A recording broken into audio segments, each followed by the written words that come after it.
네, 안녕하십니까. 신주기 목사입니다. 신주기 목사와 함께하는 잠언 묵상. 오늘 32강이 되겠는데요. 이번 명절 잘 보내셨습니까? 맛있는 것도 드시고 행복한 가정, 또 행복한 그런 식구들, 또 우리 친족들과 함께 좋은 시간을 보냈으리라 확신합니다. 오늘 우리에게 주시는 말씀은 잠언 7장 6절에서 23절의 말씀이 되겠는데요. 입니다. 내가 내 집 들창으로 살창으로 내다보다가 어리석은 자 중에 젊은이 가운데 한 지혜 없는 자를 보노라. 그가 거리를 지나 음녀의 골목 모퉁이로 가까이 하여 그의 집 쪽으로 가는데 저물 때 황문 때 깊은 밤 허감 중에 그때 기생의 옷을 입은 강교한 여인이 그를 맞으니 이 여인은 떠들며 완악하며 그의 발이 집에 머물지 아니하여 어떤 때는 거리 어떤 때는 광장 또 모퉁이마다 서서 사람을 기다리는 자라. 그 여인이 그를 붙잡고 그에게 입맞추며 흐름을 모르는 얼굴로 그에게 말하되 내가 화목제를 드려 서운한 것을 오늘 갚았노라. 이러므로 내가 너를 맞으려고 나와 내 얼굴을 찾다가 너를 만나도다. 내 침상에는 여호와 애굽의 문이 있는 이국을 폈고 모략과 침량과 계피를 뿌렸노라. 오라 우리가 아침까지 흡족하게 서로 살아가며 사랑으로 희락하자. 남편은 집을 떠나 먼 길을 갔는데 은주머니를 가졌은즉 보름에나 집에 돌아오리라 하여 여러 가지 고운 말로 유혹하며 입술에 호르는 말로 깨물어 젊은이가 곧 그를 따라하으니 소가 소수장으로 가는 것 같고 미련한 자가 벌을 받으려고 쇠사슬에 매일 가는 것과 같도다. 필경은 화살이 그 간을 뚫게 되리라. 새가 빨리 그 그물로 들어가되 그의 생명을 잃어버릴 줄 알지 함과 같으니라. 오늘 이 말씀으로 양귀비 같은 유혹은 죽음을 부른다라고 하는 제목으로 이 말씀을 함께 묵상하고자 합니다. 솔로몬은 음란한 죄에 대해서 경고를 계속하고 있는데요.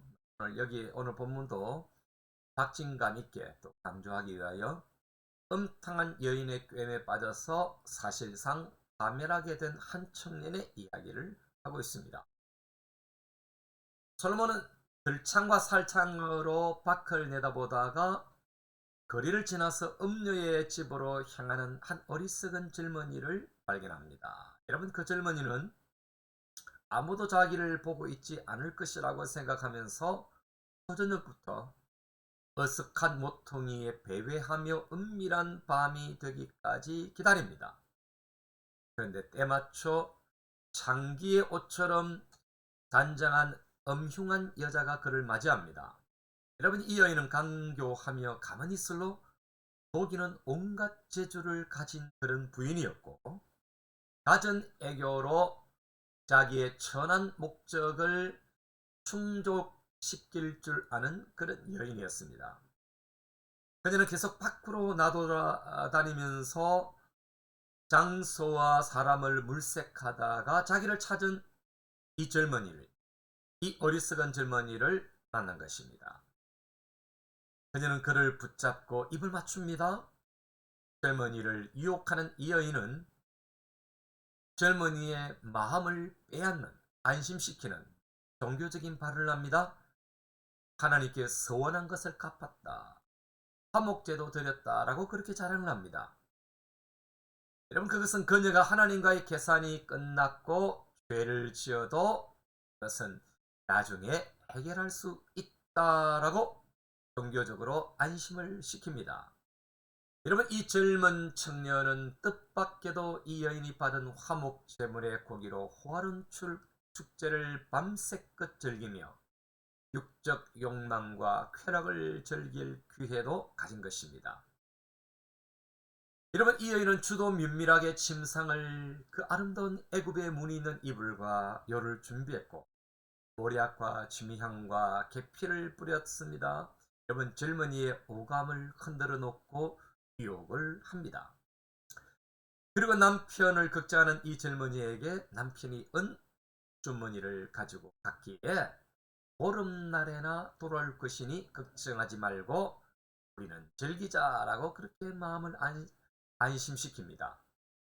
여러분, 그의 찬사나 구애를 기다리지 않고 그를 자기 집으로 뿐만 아니라 자기 침상에게까지도 그렇게 초대를 합니다.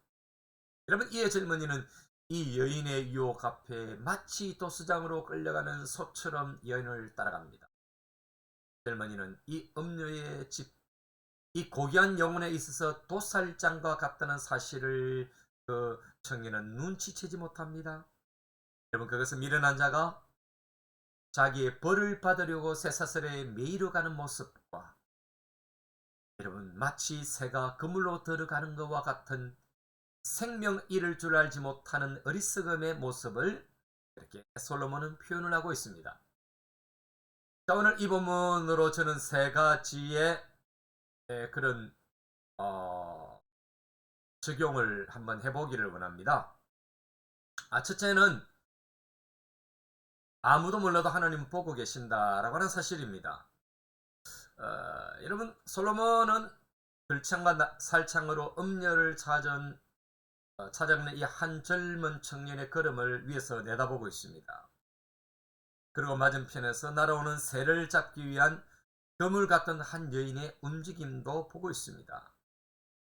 여러분, 두 사람은 각자의 움직임에 대해서 아무도 모른다고 생각하면서 많은 계획을 가지고 움직입니다. 그러나 솔로몬은 들창을 통해서 그것을 위에서 내려다보고 있는 것입니다. 여러분, 마찬가지로 하나님은 하늘 창을 열어놓고 우리의 모든 움직임에 대해서 특별히 나의 은밀한 움직임까지도 포착하고 있다는 사실을 기억해야 하는 것입니다. 그것이 사람들의 통행이 없는 새벽이든 한밤중이든 아니면 수많은 보행자들이 있는 도시 한가운데든 할 것 없이 다 알고 계시며 그 생각도 말하는 것도 알고 계시는 것입니다. 여러분, 그렇습니다.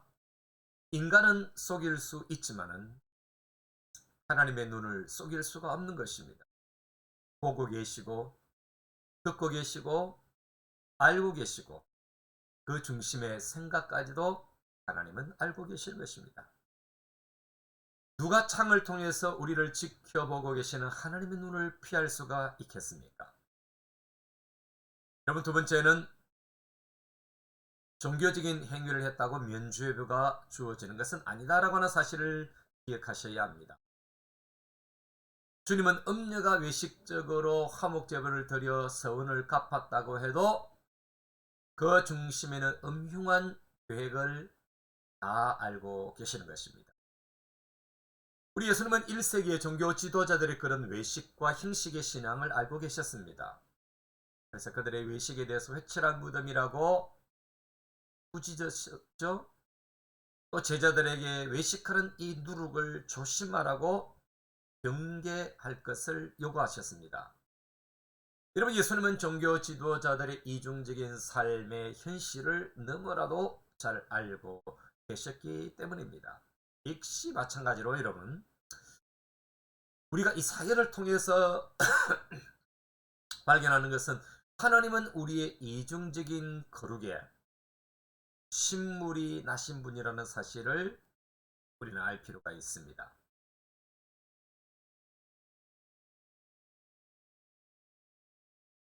순양의 번제와 살짐 짐승의 기름에 우리 하나님은 배불렀다라고 이사야 1장 11절에 그렇게 표현합니다.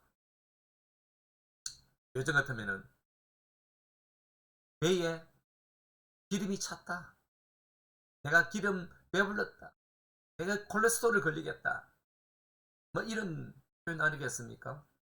여러분, 종교생활의 이중적 행위가 고착화되면은 대담하게도 유교의 마음으로 우리는 감히 예배에 참여할 수도 있다라고 하는 여러분, 우리의 이 무딘 심령, 죄에 고착화되어진 상태를 우리는 기억할 필요가 있습니다. 물론 바리새인들처럼 자기들의 탐욕스럽고 해로운 계획을 더 그럴듯하게 수행하기 위해 기도를 길게 할 수도 있을 것입니다. 그러나 종교적인 행위를 했다고 면죄의 부가 주어지지 않는다는 사실을 우리는 깨달을 필요가 있습니다.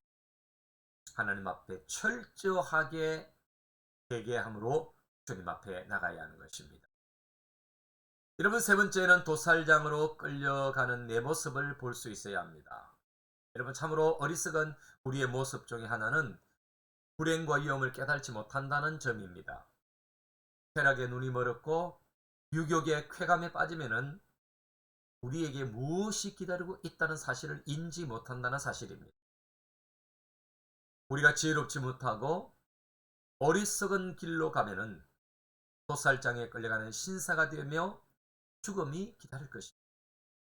여러분, 세상의 악행과 음료와의 쾌락에 내 자신을 맡기면은 화살이 간을 통과하는 심판의 죽음이 예비되어져 있을 것입니다. 여러분, 어리석으면 조심성 없이 음료와의 포옹에서 얻을 쾌락만을 꿈꿀 수도 있지만은 그것은 실제로는 자신을 죽이는 늪이 되고 말 것입니다. 우리는 순간순간 내 모습을 하나님의 관점에서 바라볼 수가 있어야 할 것입니다. 특별히 젊은 성도들, 우리 젊은 친구들, 청년들 항상 떠있고 조심하셔야 할 것입니다. 마지막으로 이런 기도로 우리 하나님 앞에 나갑니다. 주여, 주무시지도 졸지도 않으시는 하나님의 시선이 우리에게 항상 있음을 알고 내 사이에 조심하며 살게 하옵소서. 범죄함이 종교적인 행위로 면제될 수 없음을 알고 항상 거룩함으로 살게 하시되 범죄하면 속히 회개하고 돌이키도록 도와주소서. 도살당할 짐승처럼 위험을 감지 못하는 아둔함을 보이지 않고 민감하게 살게 하소서. 아멘. 이것이 저와 여러분의 기도가 되기를 바라며 명절 이후에 또 여러분의 삶 출발에 여러분 항상 깨어있고 항상 조심하고 하나님 앞에 진실한 회개로 항상 우리의 삶을 돌이킬 수 있어야 할 것입니다. 승리하십시오.